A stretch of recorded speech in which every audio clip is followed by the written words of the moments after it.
Hi friends, welcome my YouTube channel one view online class. Hi बच्चों, कैसे हैं आप सभी? आशा करता हूं सभी लोग अच्छे होंगे। तो देखिए, बोर्ड एग्जाम के डेट को मद्देनजर देखते हुए मैं ये जो है कि class 10th NCERT based physics का नेक्स्ट टॉपिक आगे बढ़ाते हुए मैंने ये सेशन स्टार्ट किया है, जिसमें आप इससे पिछली क्लास में देखा होगा प्रकाश के बारे में और प्रकाश के परावर्तन के बारे में बताया गया। अब मेरी नेक्स्ट टॉपिक जो है, मैं यहाँ बात करता हूँ, जो मेरी नेक्स्ट टॉपिक है वो बात करते हैं मैं गोली दर्पण। ये बहुत ही इंपॉर्टेंट टॉपिक है, इसको मिस मत करिएगा आप सभी लोग। इस वीडियो को स्किप मत करिएगा। यदि ये टॉपिक आपका छूट गया तो मैं 100% कर सकता हूँ लाइट का आप न्यूमेरिकल नहीं लगा पाएंगे और लाइट को अच्छे से समझ नहीं पाएंगे। अगर लाइट को अच्छे से समझना है, उससे न्यूमेरिकल लगाना है, तो आपको इस टॉपिक को ध्यान से समझना पड़ेगा। आइए ध्यान से सुनते हैं। गोली दर्पण, इसको बोलते हैं स्फेरिकल मिरर। स्फेरिकल मिरर, गोलीय दर्पण, स्फेरिकल मिरर। आइए मैं समझाने का कुछ प्रयास करता हूं आप सभी को, ठीक है। स्फेरिकल मिरर कहते हैं, या थोड़ा सा हम इसको यहां से इस चीज को हटा के थोड़ा सा यहां से लिख दूं,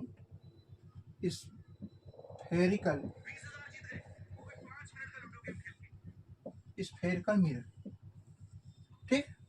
आइए समझाने का प्रयास है स्फेरिकल मिरर वास्तव में होता है। ये देखिए, कांच का खोखला गोला है। क्या है ये? कांच का खोखला गोला है। इस कांच के खोखले गोले के का काटा गया एक भाग ही क्या कहलाता है? गोलीय दर्पण कहलाता है। कैसे? मैं आपको समझाता हूं। देखिएगा, ये क्या होगा? इस गोले का क्या है सर? ये केंद्र है। ठीक बच्चों, समझ में आया? इस गोले का क्या है? केंद्र है।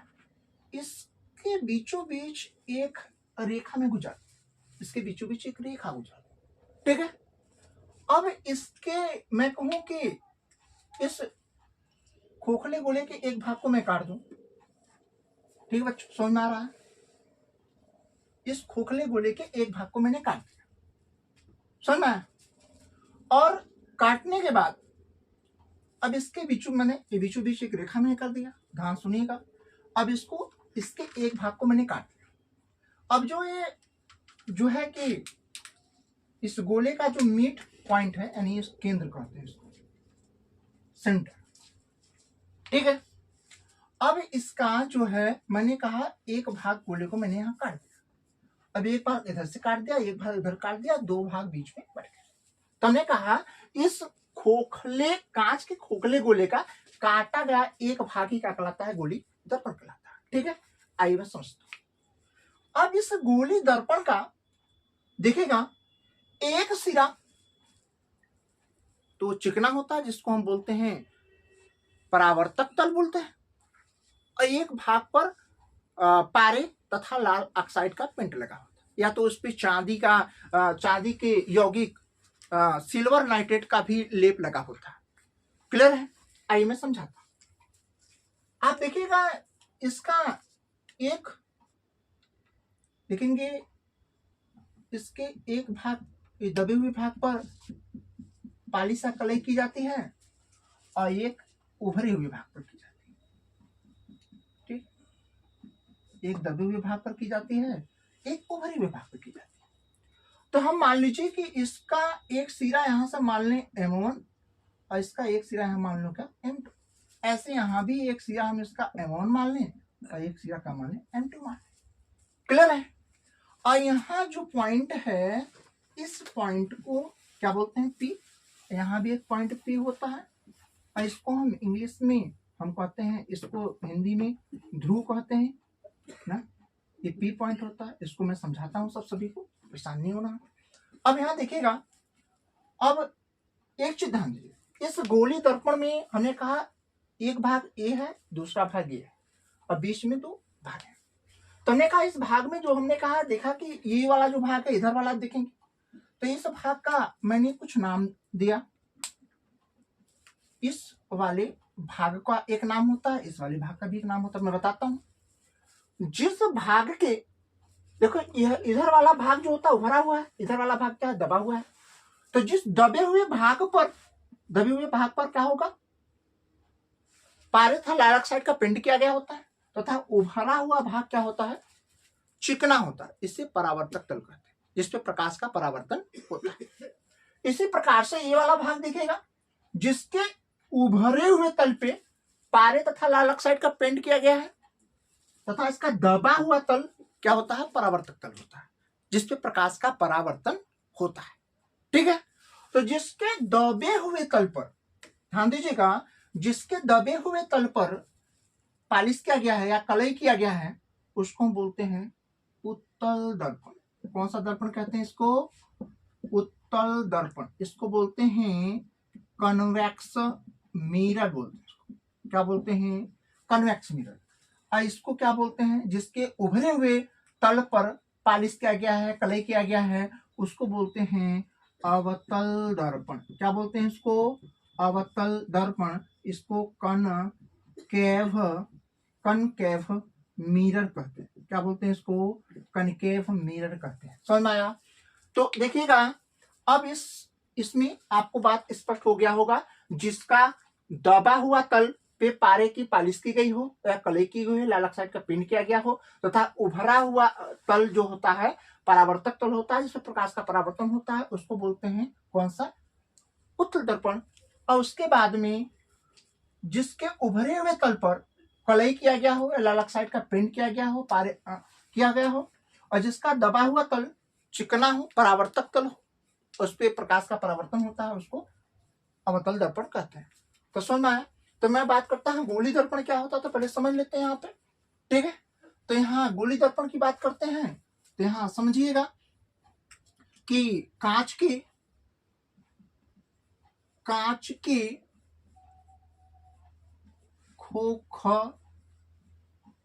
खोखली गोले का काटा गया एक भाग काटा गया भाग खोखले गोले का काटा गया एक भाग गोलीय दर्पण, इसी को स्फेरिकल मिरर कहते हैं। स्फेरिकल मिरर कहते हैं। ठीक है। गोली दर्पण मुख्यतः दो प्रकार का होता है। गोली दर्पण मुख्यतः दो प्रकार का होता है।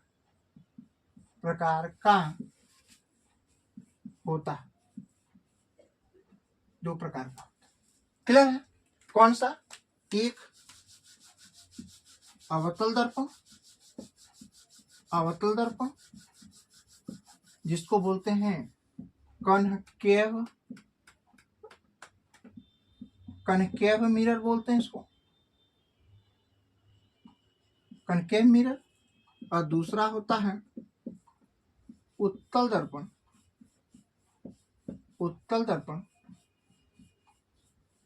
इसको कन्वेक्स मिरर कहते हैं। समझ में आया।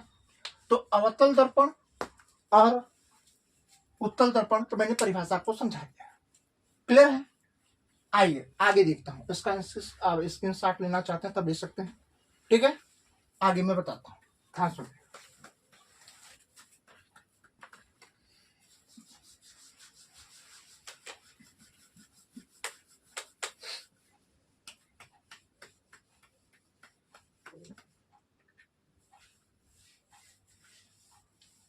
आइए मैं समझाता हूं। यहां गोली दर्पण संबंधित कुछ परिभाषाएं हैं। गोली दर्पण संबंधित कुछ परिभाषाएं। आइए मैं कुछ परिभाषाओं को समझाने का प्रयास करता हूं। ध्यान सुनिएगा। देखिए मैं यही चित्र है, इसको मैं इरेज करने का प्रयास नहीं कर रहा हूं, इसी पे समझाने का प्रयास कर रहा हूं, समझने का प्रयास करिएगा। अब ध्यान दीजिएगा, जैसे यहाँ पे एक पॉइंट होता है, यहाँ भी एक पॉइंट होता है। अब ध्यान सुनिएगा, अच्छे से समझने का प्रयास करिएगा। यहाँ जो पॉइंट होता है उसको एफ, यहाँ जो पॉइंट होता है इसको भी एफ करते हैं। ठीक है, अब समझने का प्रयास करिए। अब यहाँ देखिएगा, एक चीज और समझने का मैं प्रयास करूं कि हाँ देखिएगा, यहाँ जो है इस तरीके से, ठीक,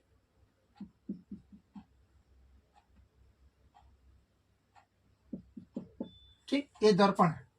इसको मान लीजिए आप कौन सा दर्पण है, आपको समझ में आ गया हो, जिसके उभरे हुए तल पर पालिश हो और दबा हुआ तल परावर्तक तल हो, उसको हम क्या बोलते हैं, अवतल दर्पण कहते हैं। कौन सा कहते हैं, अवतल दर्पण। तो देखिए अवतल दर्पण में ये क्या होता है, इसको पोल बोलते हैं, इंग्लिश में पोल, या हिंदी में इसको ध्रुव बोलते हैं। ठीक है, यहाँ एक पॉइंट होता है, एक कैपिटल एफ होता है, एक पॉइंट होता है सी होता है।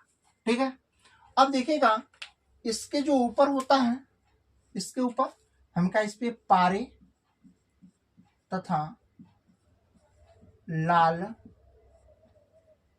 ऑक्साइड का पेंट लगा होता है, का पेंट लगा। ठीक है, या कहीं कहीं पर जो अच्छा क्वालिटी का मिरर होता है उस पर silver nitrate, silver nitrate, silver nitrate का क्या होता है, पॉलिश किया जाता है, लेप किया जाता है। सुनना, अब इसमें देखिएगा मैं समझाता हूं कि कौन सा दर्पण है, ये अवतल दर्पण, अवतल दर्पण, इसको बोलते हैं कनकेव मिरर। ठीक, कनकेव मिरर। हमने कहा कनकेव मिरर क्या होता है, जिसके उभरे हुए तल पर पॉलिश किया गया हो तथा दबा हुआ तल कैसा हो, इसका दबा हुआ तल को ही क्या बोलते हैं, परावर्तक तल बोलते हैं। इसको क्या बोलते हैं, परावर्तक तल बोलते हैं, परावर्तक तल बोलते हैं। ये क्या कहलाता है, अवतल दर्पण कहलाता है। ठीक है, आइए मैं आगे समझाता हूं, कुछ बात करते हैं। देखिएगा इसी प्रकार से मैं बात करूं, इसका एक सिरा M1 और दूसरा सिरा मैं कहूं M2 हो जाए।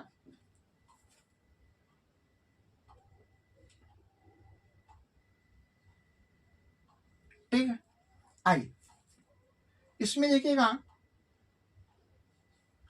इसके ऐसा दर्पण जिसके दबे हुए तल पर क्या हो, पॉलिश हो, यहां दबा हुआ तल पे क्या हो, पारे तथा लाल ऑक्साइड का पेंट हो। ठीक है, लाल ऑक्साइड का पेंट हो, और यहाँ उभरा हुआ तल क्या हो, परावर्तक तल। कौन सा तल हो, परावर्तक तल हो। तो यहाँ देखिए पॉइंट क्या होता है, ये ध्रुव होता है ना, ये पोल,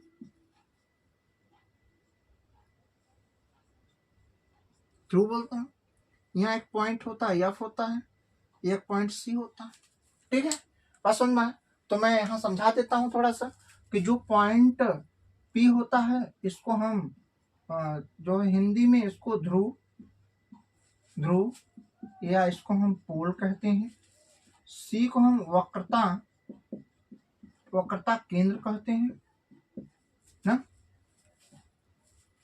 रेडियस ऑफ कर्वेचर कहते हैं उसको, रेडियस ऑफ कर्वेचर। और एक इसमें जो है आप देखते हैं जो एफ है ये मुख्य फोकस है। ठीक है, ये क्या है, ये मुख्य फोकस है। ठीक, मुख्य फोकस है। और उसके बाद में बात करते हैं M1 M2 क्या है, दर्पण का द्वारक है। ठीक है, और बात करते हैं इसमें दो पॉइंट और छुपे हैं, मैं आपको बताता हूं। देखिएगा एक पॉइंट यहां से, यानी यहां ध्यान सुनिएगा, ये देखिएगा क्या है, इस दर्पण का क्या है, ये वक्रता केंद्र है। इस वक्रता केंद्र ध्रुव के बीच की दूरी होती है, जिसको हम आर से डिनोट करते हैं, जिसका नाम है वक्रता त्रिज्या। इसको बोलते हैं आर को वक्रता, क्या बोलते हैं, वक्रता त्रिज्या कहते हैं इसको, वक्रता त्रिज्या। इसको बोलते हैं कर्व रेडियस ऑफ, इसको बोलते हैं वक्रता केंद्र बोलते हैं, वक्रता त्रिज्या बोलते हैं इसको। अब बात करते हैं जो है कि एक पॉइंट यहां और होता है जो ध्रुव तथा मुख्य फोकस के बीच होता है, इसको बोलते हैं स्मॉल एफ। इसको बोलते हैं एक पॉइंट ये होता है दर्पण के ध्रुव तथा क्या होगा मुख्य फोकस के बीच की दूरी को क्या बोलते हैं, फोकस दूरी। तो इसको स्मॉल एफ से होता है, इसको बोलते हैं फोकस दूरी बोलते हैं, फोकस दूरी कहते हैं इसको। समझ में, इतनी बात समझ में आई। अगर इतनी बात आपको समझ में आई हो तो यहाँ देखिएगा जो दर्पण होगा इसको बोलते हैं उत्तल दर्पण है, ठीक है, ये उत्तल दर्पण है। इसको आप कन्वेक्स मिरर कहते हैं इसको, ठीक ठीक। ये है, यदि इतनी बात आपको समझ में आई हो तो आप इसका स्क्रीनशॉट ले सकते हैं, ठीक है ना, स्क्रीनशॉट आप ले लिए, ठीक है। आइए आगे चलते हैं। एक कुछ पॉइंट आपको समझाना है, बस आप अच्छे से उस पॉइंट को समझ गए तो इसका आप पूरी टॉपिक अच्छे से आपको समझ में आ जाए। आइए मैं समझाता हूं।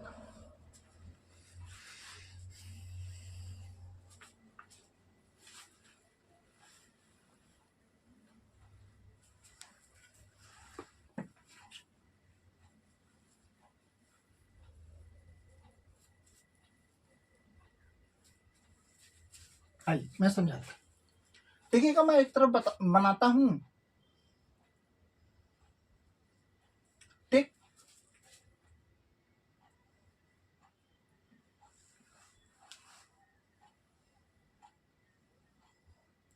ठीक समझिएगा,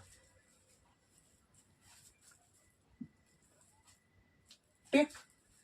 यहां मैंने कहा यहां दर्पण के द्वारा मैंने M1 M2 ले लिया, या यहां और ले लें, कोई दिक्कत नहीं है। यहां मैं कहूं ये M1 हो गया, यहाँ M2। यहाँ भी मैंने कहा यहाँ M1 कर लिया, यहाँ M2 हो गया।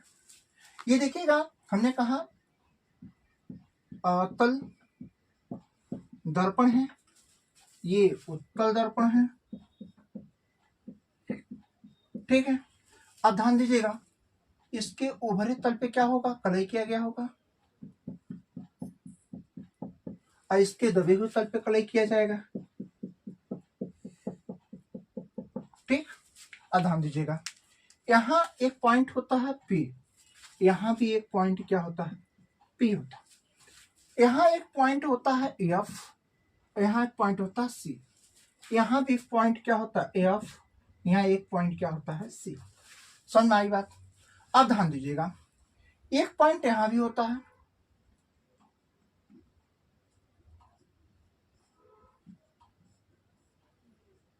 ठीक, यहां तक।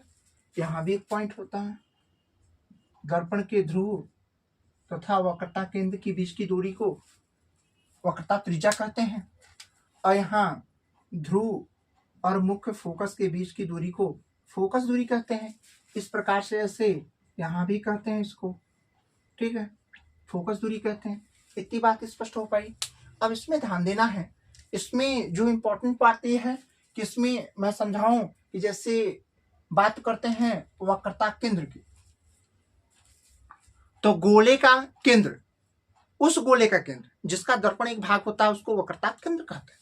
परिभाषा आप छोटी छोटी परिभाषा इसको आप लिख सकते हैं, मैं समझा सकता हूं, ठीक है। ध्यान रखना है, पहले वक्रता केंद्र की बात करें तो वक्रता केंद्र क्या होता है, यदि बात करें पहले वक्रता केंद्र की तो बात समझ में आए। एक चीज और मैं समझा देता हूं कि जो अवतल दर्पण है, अवतल दर्पण में वक्रता केंद्र दर्पण के सामने अर्थात परावर्तक तल की तरफ होता है, जबकि इसके उभरे हुए तल पे क्या होगा, पालिश होता है। और जो हमने कहा कि वक्रता केंद्र होता है वो दर्पण के सामने होता है, और जबकि उत्तल दर्पण में वक्रता केंद्र दर्पण के पीछे होता है, यानी परावर्तक तल के पीछे होता है, ये परावर्तक तल के सामने होता है। समझ में आया।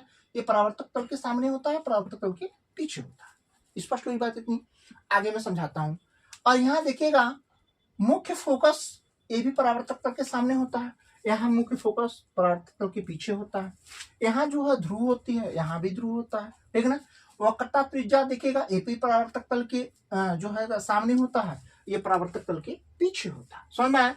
और उसके बाद में अब ध्यान, फोकस दूरी यहाँ परावर्तक तल के सामने नापी जाती है, परावर्तक तल के पीछे होती है। इतनी बात स्पष्ट हो गई। अब बात करें वक्रता केंद्र की, तो वक्रता केंद्र की परिभाषा आप लिख सकते हैं, मैं बोल दे रहा हूं। वक्रता केंद्र की परिभाषा में बोल दे रहा हूं, लिख सकते हैं। वक्रता केंद्र मैं बोल दे रहा हूं, आप लिख सकते हैं। देखिए क्या है, पहला ध्यान सुनेगा, उस गोले का केंद्र जिसका दर्पणिक भाग होता है, उस गोले का केंद्र जिसका दर्पणिक भाग होता है उसे वक्रता केंद्र कहते हैं। वक्रता केंद्र अवतल दर्पण में परावर्तक तल के सामने होता है, ठीक है ना, और उत्तल दर्पण में परावर्तक तल के पीछे होता है। देखिएगा उत्तल दर्पण में परावर्तक तल इधर होता है, परावर्तक तल, और यहाँ परावर्तक तल ये होता है, ठीक है। इसमें क्या परावर्तक तल जो होता है यहाँ दर्पण के सामने होता है, दर्पण यहाँ देखिए इसमें जो है वक्रता केंद्र दर्पण के परावर्तक तल के पीछे होता है। क्लियर हो गया? अब बात करते हैं वक्रता त्रिज्या की। उस गोले की त्रिज्या जिसका कि दर्पण एक भाग होता है उसे क्या बोलते हैं? वक्रता त्रिज्या कहते हैं। इसे आर से प्रदर्शित करते हैं, ठीक है। अब बात करते हैं ध्रुव का, तो कह सकते हैं दर्पण के परावर्तक तल, देखिए जहां तक ये प्रकाश आके टकराएगा, यानी M1 M2 के बीच में ये पूरा भाग क्या होता है? परावर्तक तल होता है। तो इस परावर्तक तल के मध्य बिंदु को दर्पण का क्या बोलते हैं? ध्रुव। इस परावर्तक तल के मध्य बिंदु को दर्पण का ध्रुव कहते हैं। अब बात करते हैं देखिएगा इस वाले रेखाकोण क्या बोलते हैं? इस वाले रेखाकोण क्या बोलते हैं? इसको बोलते हैं मुख्य अक्ष बोलते हैं। क्या बोलते हैं? मुख्य अक्ष बोलते हैं। इसको प्रिंसिपल एक्सिस बोलते हैं, प्रिंसिपल एक्सिस कहते हैं, ठीक है ना। प्रिंसिपल एक्सिस होता है। तो ये क्या होता है? वह रेखा जो दर्पण के वक्रता केंद्र तथा ध्रुव को मिलाने वाले, दर्पण के वक्रता केंद्र तथा ध्रुव को मिलाने वाली रेखा को दर्पण का ध्रुव कहते हैं। समझ में आया? दर्पण का ध्रुव कहते हैं। स्पष्ट हुआ आपको? अब बात करते हैं मुख्य फोकस क्या होता है, तो आपको मैं समझा दूंगा मुख्य फोकस क्या होता है, ये नेक्स्ट क्लास में आपको समझा दूंगा। तो अभी ये मेरा ये चीजें आती है आपको समझ में आया हो, ठीक ना। तो इस वीडियो को ज्यादा से ज्यादा लोगों के पास शेयर करिएगा, ठीक ना। ज्यादा से ज्यादा लोगों के पास पहुंचाइए ताकि ज्यादा से ज्यादा लोगों का भला हो सके, ठीक है। तो यदि मेरी क्लास अच्छी लगी हो तो आप इसको लाइक, सब्सक्राइब, कमेंट कर सकते हैं और बता सकते हैं कि मेरा सुझाव कैसा लगा, ठीक ना। अपना सुझाव भी दे सकते हैं आप, ठीक है। तो ठीक है, तो यदि इसका आपको जो है कि PDF चाहिए तो मेरे Telegram channel 1B online classes में जाके आप इसको ले सकते हैं, ठीक है। Thank you so much.